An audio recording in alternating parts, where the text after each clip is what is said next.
জীবনে প্রথমবার গাইস এতগুলো টাকা দিছে আমার স্বামী, আমার না চাইতে দিয়ে দিছে, কইছে যাও তুমি মন ভরে প্রাণ ভরে শপিং করো। কি যে কই আপনা করে খুশির ঠেলায় আমার তো উঠতে ইচ্ছা করতেছে, উঠতে আর পারলাম না। আপনারা সবাই কেমন আছেন গাইস? আমার শপিং ভিডিওটা দেখেন। আপনাদের যদি কারো মন খারাপও থাকে, আমার শপিং ভিডিওটা দেখলে মন ভালো হয়ে যাবে।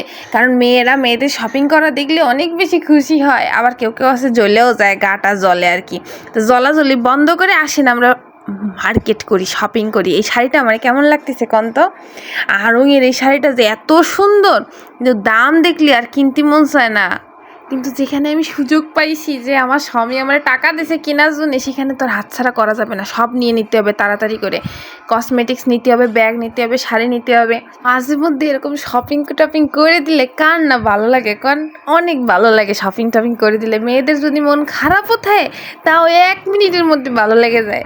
কেউ যদি মন টন খারাপ হয় তাহলে আর ঘরে বসে থাকবেন না, চলে যাবেন স্বামীর ক্রেডিট কার্ডটা নিয়ে শপিংয়ে যাই, মন প্রাণ ভরে শপিং করে আসবেন, দেখবেন মন ভালো হয়ে যাবে। স্বামীর উপর যত রাগ থাকবে তো সব এই শপিংয়ের উপর দিয়ে উঠাবেন। যত বেশি কেনাকাটা করবেন তত রাগ কমে যাবে।